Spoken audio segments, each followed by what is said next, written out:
Welcome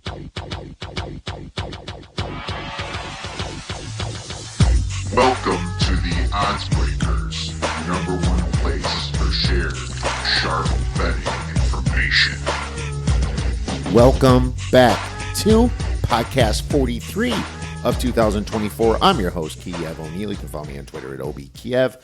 Follow us at the Odds Breakers and follow us on social media /the Odds Breakers. This episode is brought to you by BetMGM. For an up to $1,500 sign-up bonus, please check out the podcast description. Click the link. Terms, conditions, and location apply. If you'd like to support the Odds Breakers and benefit from our premium plays, please visit theoddsbreakers.com, click shop, and become a member. Pick any for winning cappers. Get the premium plays before the line moves. You can also support us on patreon.com. And if nothing else, please visit the Odds Breakers and become a free picks and Telegram subscriber. Well, here we are, my friends, right smack dab in the beginning of summer. I mean, down here in the West, in Arizona, is where I am. It feels like summer started about a month and a half, 2 months ago. But anyways, hopefully some of you are in the northern states and are enjoying the season change.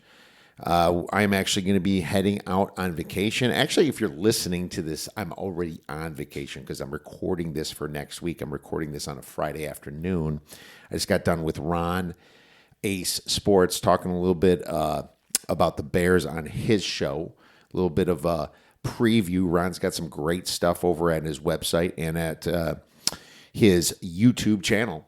So make sure you check that out if you want to see just kind of in-depth previews of each team. He gets people that are involved in sports betting or in media and has them talk about the team, their respective teams. And I just got done talking about the Bears. So some great information for you guys if you're traveling, working out. Obviously, just want to listen to some shows. It's a great opportunity to brush up a little bit on the NFL because the NFL doesn't stop for us. And I'm going to talk to you about the AFC South. You're going to get through this podcast. It should be pretty short for you. And then we're going to have a wonderful guest talking maybe a little college football. Maybe take a break before we finish the NFL. Talk a little college football with a surprise big guest next week. And discuss the landscape and the early plays that might still be out there for the college football season. A lot of changes in college football, as you know. But right now, it's all about the NFL. So without further ado, let's talk about the AFC South. All right, so here's my preview.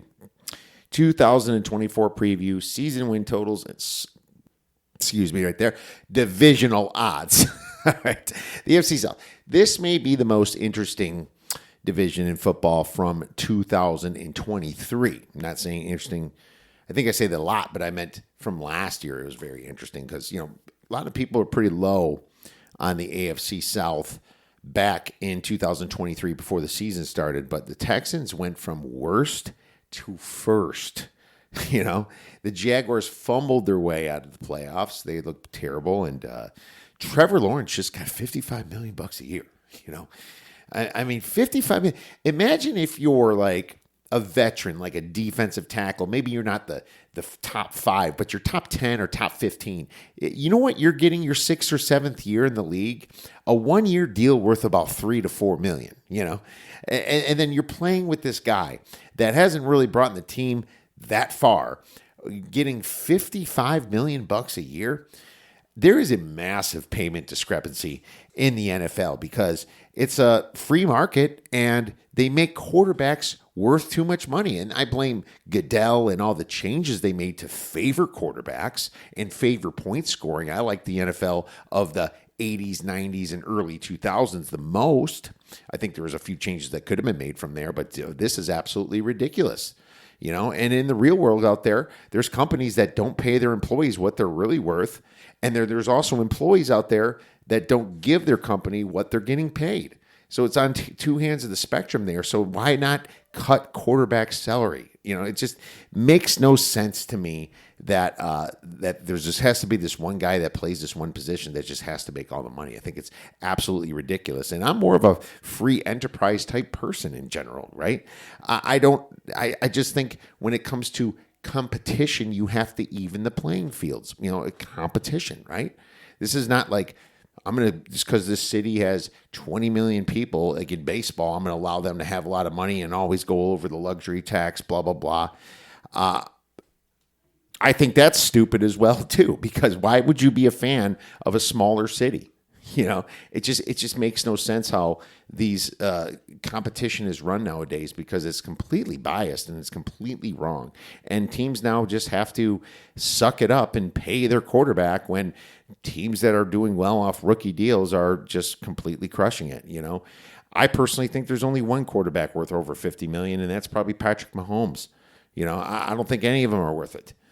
Now, even if Mahomes is worth it, that doesn't mean I think that he should make 20 times a veteran that's a pretty good player in a hard position like a defensive tackle or a linebacker or a safety or something like that. It's just makes zero sense to me. It's like it also sets up teams for absolute failure. It's just so weird of a system. Try to fix that, man, and hopefully they do fix that. So locker rooms can be looking at their quarterback like, man, you stink, but you're making 30 times what I make.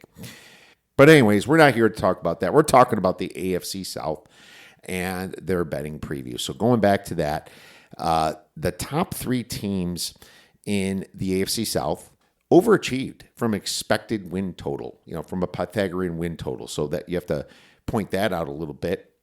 And that's even with the injury to Anthony Richardson. The Colts were one of those teams, right?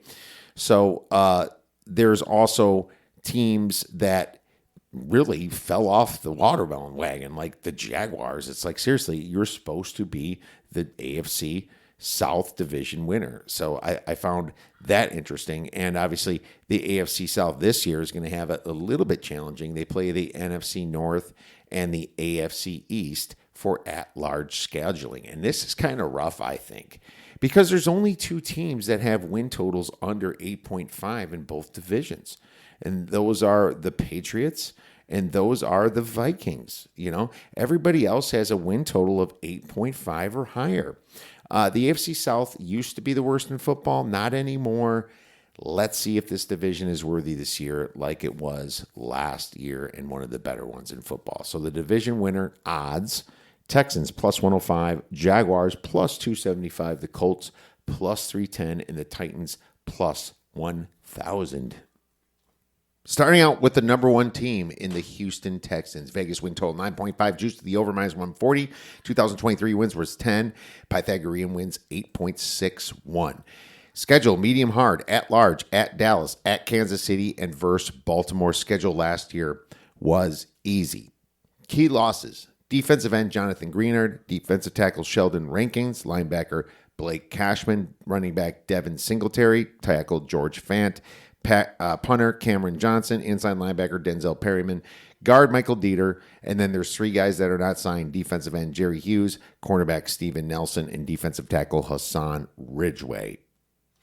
Key additions: wide receiver Stephon Diggs, running back Joe Mixon, outside linebacker Danielle Hunter, linebacker Aziz Al-Shaair, defensive end Denico Autry, punter Tommy Townsend, defensive tackle Tim Settle, defensive end Foley Fatuaski, cornerback Jeff Okuda, and cornerback Michael Ford. Key draft picks: cornerback Kamari Lassiter, tackle Blake Fisher, and safety Callan Bullock, tight end Cade Stover from Ohio State.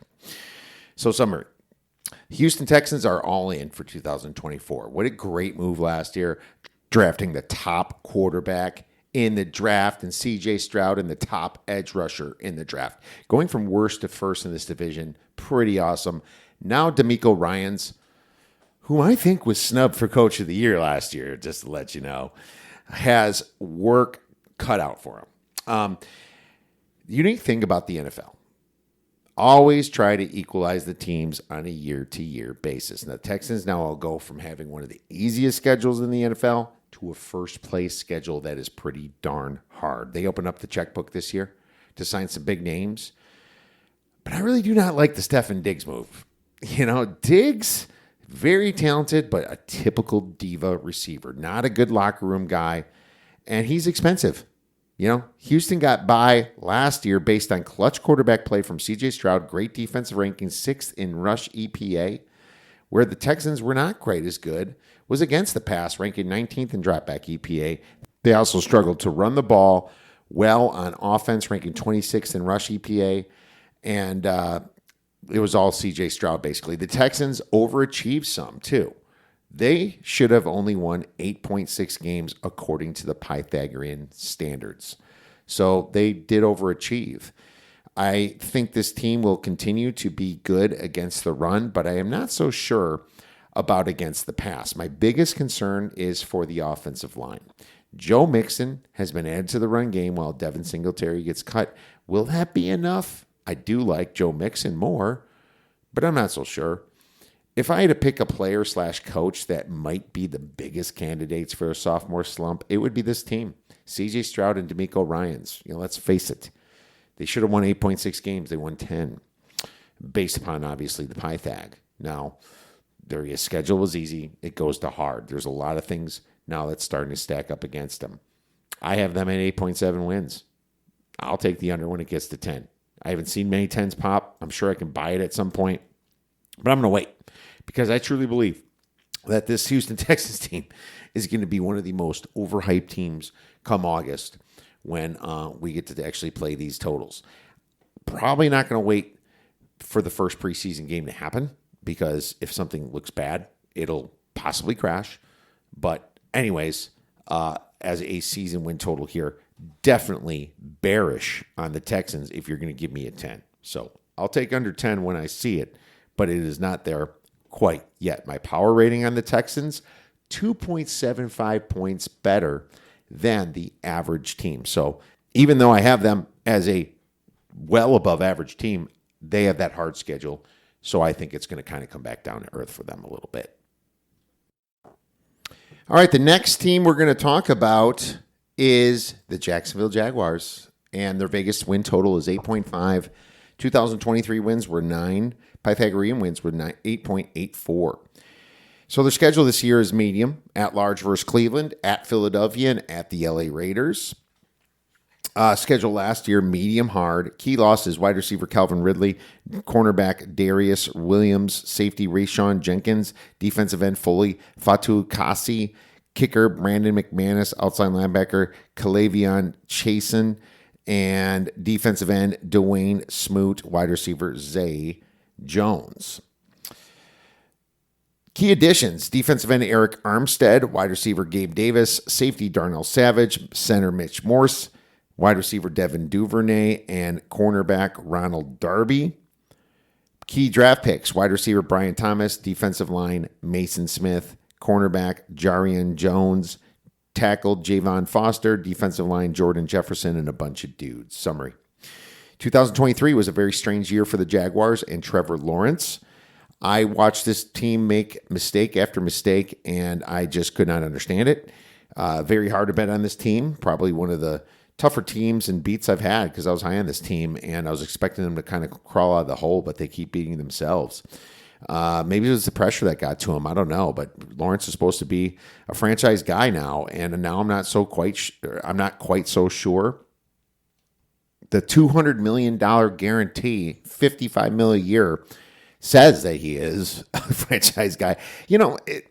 Man, I just don't know what to think about this team. It's not like I think that Lawrence is a bad quarterback. He's probably one of the better ones, even though he had a tough year last year. I think his mental state was off. I disagree with paying him money, but I disagree with paying him all money, pretty much. So, I'm almost like that grumpy old man in that situation. But they were about 17th in QBR, Trevor Lawrence, last year in a tough year, 14th in dropback EPA. The biggest issue was running the ball, ranking 30th in rush EPA.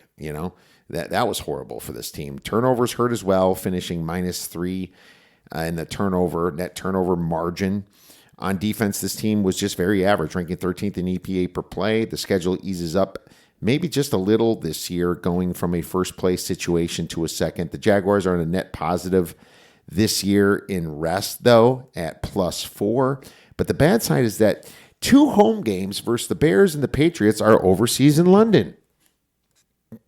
They are used to it, but still, there's going to be some Bears fans there, Patriot fans. I could see those games being a little bit more neutral. I got to give a little to the Jags for home field out there, but I like the free agency moves. They shed some receivers that were just not producing. They drafted a good one in the first round in Brian Thomas. And they really seem to like LSU guys because they also drafted 2 LSU defensive linemen. LSU wasn't that good against the run last year, so okay, maybe you see something I don't. Like the Texans, I'm concerned for the Jaguars' offensive line. Mike Clay put out his rankings, and he has the Texans at 29th and the Jaguars at 28th. That's not good, so neither offensive line are really looking to break out this year and help this team. I hate it when the trenches don't look good. And I think this team might have a shot at making the playoffs, but I also think they might want to win their division back. Maybe Trevor Lawrence kind of shows up now that he got paid. And one of those situations is schedule. Cleveland's a little tough. At Philly's tough, but at the Raiders should be winnable. Maybe a little bit easier of a path than Houston. So my number actually is 9.67 wins. But I'm not going to draft or bet their season win total over 8.5. And it is at minus 110 mostly. I'm going to bet them to make the playoffs plus 130 for a half a unit. I think there's a chance that they do make the playoffs in the AFC, which has to give up that extra game, obviously, to NFC. So, I like the Jaguars to make the playoffs because I'm getting plus money here. I get a half star on it, and I think that's the play. And the Jaguars are 1.75 points better than the average team for my power rating. How much you want to make a bet I can throw a football over the mountains? Next, the Indianapolis Colts. Vegas win total 8.5, juice to the under, minus 125. 2023 wins were 9. Pythagorean wins 7.89. Just overachieved again. Schedule medium easy. At large versus Pittsburgh, at Denver, and at the New York Giants. Schedule last year was easy. Key losses, quarterback Gardner Minshew, running back Zach Moss. Key additions, defensive tackle Raekwon Davis, and quarterback Joe Flacco, whom they drafted. Edge, Laiatu Latu from UCLA, Adonai Mitchell from Texas that had some injury concerns, tackle Matt Goncalves, and center Tanner Bordolini from the Badgers, and wide receiver Anthony Gold. Summary, the Colts must really like their team from last year because they signed all their free agents, but they didn't spend much time shopping. 2 guys, right? 2 key guys in Raekwon Davis and Joe Flacco. I will say that Shane Steichen did a tremendous job with what he had last year. The team manufactured 9 wins while only getting 3.5 games from their top draft pick in Anthony Richardson. Now, I will say that the jury is still out on this guy. We do not know if he's going to pan out yet in the NFL. And having Gardner Minshew as the backup wasn't all that bad, but this team was only 1 win away from making the playoffs, and now Minshew is gone. He held down this fort, winning 6 of their last 9 games. It's really hard for me to gauge where this Colts team's going to be with Anthony Richardson when I just don't know really how good he is. And if he can always stay healthy, he's kind of a bull of a quarterback. He's going to take hits. He's going to welcome hits. And it might not work out that well for them. Also, the whole concussion game that you see in the NFL that affects players on a week-to-week basis. On offense, they had average numbers 17th in EPA. On defense, the Colts were pretty close to average at 19th in EPA. They overachieved some last year, winning 9 games when their Pythagorean win total was 7.89.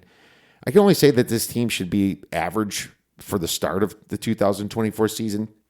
Maybe Richardson proves that he's a franchise guy this year, but I'm not holding my breath. So my number is 8.45 wins based on a pretty easy schedule, but no play for me. I'm just going to completely shy away from this one, being that the Vegas win total is only 8.5 juice to the under. Number 4. Before I get to the Titans, Colts power rating minus 1 point worse than the average team. Number 4, the Tennessee Titans. Vegas win total 6.5 juice to the under minus 135. 2023 wins was 6. Pythagorean wins was 7. So they underachieved, one of the few teams. Schedule's hard at large games at the LA Chargers, at Washington, and versus Cincinnati. Oh, geez. That's not that fun of a 4th place schedule. Schedule last year was medium easy. Key losses, coach Mike Vrabel, linebacker Aziz Al-Shair, cornerback Sean Bunting, center Aaron Brewer, defensive end Danico Autry, Running back Derrick Henry, cornerback Christian Fulton, and quarterback Ryan Tannehill is not signed by anybody. Key additions: Coach Brian Callahan, offensive coordinator Nick Holtz, defense coordinator Denard Wilson, wide receiver Calvin Ridley, center Lloyd Cushenberry, cornerback Chidobe Awuzie, running back Tony Pollard, linebacker Kenneth Murray, defensive tackle Sebastian Joseph, kicker Nick Folk, quarterback Mason Rudolph, and wide receiver Tyler Boyd. Key draft picks: tackle J.C. Latham, defensive line Tivondre Sweat, and linebacker Cedric Gray. The Tennessee Titans have definitely experienced the most change in this division. Out goes Mike Vrabel, and in comes Brian Callahan. Going to be up front here and say I do not like this change. Vrabel had gotten a lot out of this team and was cursed with some very bad general management, very bad player decisions. It all stems back to where they gave away A.J. Brown, even a little bit before that. But I'm also not too keen on Brian Callahan as he comes from the Zach Taylor tree in Cincinnati. I've always thought that Cincinnati could have been better had they had good coaching and coordinators. I'm also not sure that Denard Wilson is going to be a good defensive coordinator. He was most recently under the Ravens, and before that, the Eagles. So he has some good accolades, but that doesn't mean he can run the show. You know, it might have been more John Harbaugh, when he was with the Ravens. Titans franchise running back Derrick Henry has finally left the franchise, who was a staple on this team. Will Levis will be the week 1 starter as expected, but I'm not so sure that he's going to have all that much success, as he wasn't all that successful in college at Kentucky or last year, obviously. Levis has a powerful arm, but he's not all that accurate. I think there's a pretty solid chance that Mason Rudolph ends up taking the reins, and his comeback player of the year number is 100-1. So, I mean, you're betting against Will Levis. It could be a rough year. The second guy comes in. What's the schedule like at the second half of the season is what you got to really question yourself if you think something like this could be possible. I know I'm pure speculation right now, but they get, after the Chargers on week 10, they get Minnesota at home, at Houston, at Washington, which is nice, home against Jacksonville maybe, home against Cincinnati, at Indianapolis maybe, at Jacksonville, probably not, but home against Houston, a little bit rough, but they kind of get done with all their at-large games. Yeah, I think that there could be a sprinkle happening by me on that 100-1 situation, but the wide receiver crew is led by aging veterans. You got DeAndre Hopkins, you got Calvin Ridley, and Tyler Boyd decided to join the team as well to complete the geriatric trifecta there. So the Titans had a pretty rough defense last year, ranking 28th in EPA, while the offense was close to average. Even though the Titans could not win a lot of games, they did at least have an expected win total of 7. So they underachieved last year. I personally think the Titans could have a rough year if things do not go their way. But I'm going to agree with the market here a little bit. The Vegas win total 6.5 juice to the under. I have 5.75 wins, so no play there. I might get cute with that Mason Rudolph comeback player of the year type situation, but at the same time, this is voted by people in New York, and you just have no idea which story that they want to go with. So there you have it, my friends. Our best bet is going to be Jacksonville to make the playoffs at plus 130 for 1/2 of a star. My friends, thank you for listening to this podcast. I should be in Texas right now, hopefully around Houston on Thursday, checking out the Johnson Space Center as well as NASA with the family. If you have any questions for us, please feel free to tweet us at The Oddsbreakers. Email us at info@theoddsbreakers.com. I hope you enjoy the rest of your week and go get some winners.